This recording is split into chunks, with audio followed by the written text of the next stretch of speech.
Hello दोस्तों, welcome to my YouTube channel. आज की इस वीडियो में हम लोग गौ, जिससे हिंदी में गाय बोलते हैं, गाय पर संस्कृत में निबंध लिखेंगे। और इस वीडियो में हम लोग संस्कृत के साथ साथ उसका हिंदी अर्थ भी लिखेंगे, जिससे आपको किसी प्रकार की परेशानी नहीं होगी।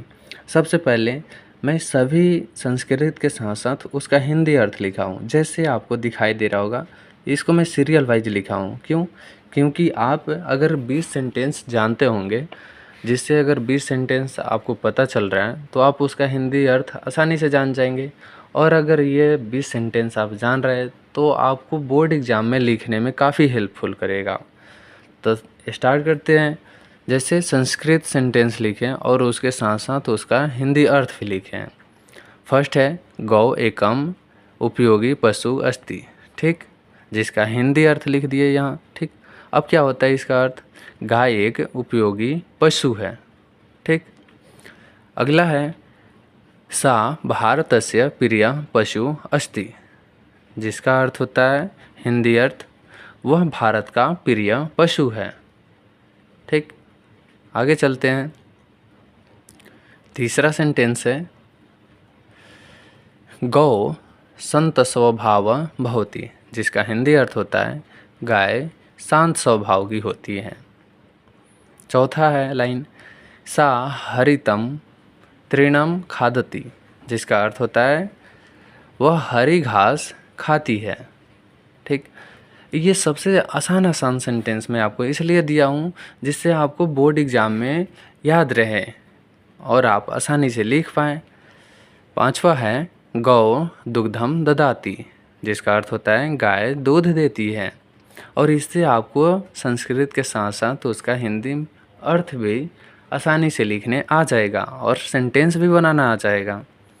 अगला है दुग्धम स्वास्थ्याय हितकरम अस्ति, जिसका अर्थ होता है हिंदी अर्थ दूध स्वास्थ्य के लिए लाभदायक होता है। अगला लाइन है दुग्धात दधि घृतम नवनीतम च भवति, जिसका हिंदी अर्थ होता है दूध से दही, घी और मक्खन बनता है।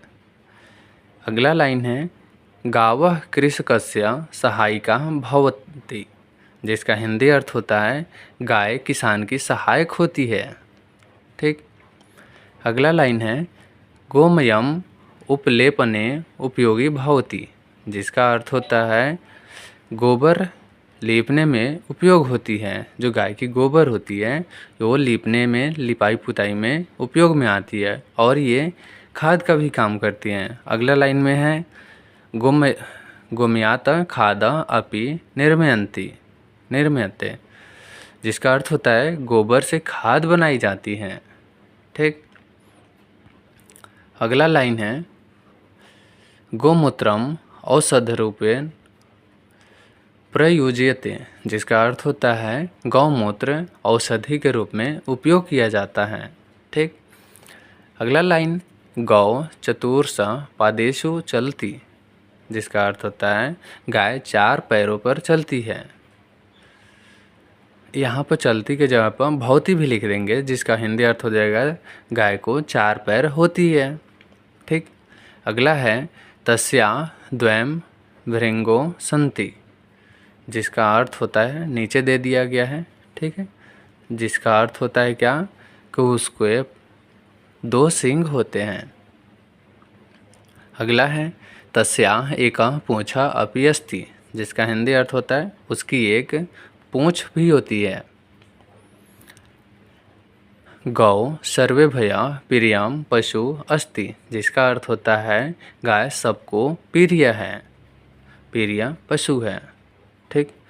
अगला है हिंदू धर्म में गौ पूज्यते, जिसका अर्थ होता है हिंदू धर्म में गाय की पूजा की जाती है।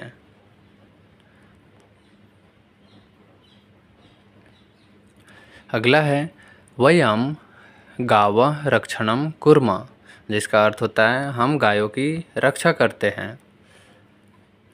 अगला है अस्माभि गाव सेवनीयम, जिसका अर्थ होता है हमें गायों की सेवा करनी चाहिए। अगला है गौ मानव जीवने महत्वपूर्ण अस्ति, जिसका अर्थ होता है गाय मानव जीवन में महत्वपूर्ण है।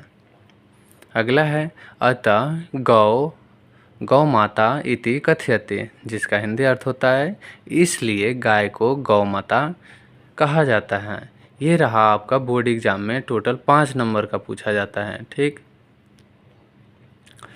तो इससे क्या होगा कि आपको एग्ज़ाम में आसानी से लिखने आ जाएगा, और ये छोटा छोटा सेंटेंस से आपको और जो एग्ज़ामिनर जो होते हैं ना, उसको पता चल जाएगा कि हाँ इस बंदे को, ये बच्चे को पता है।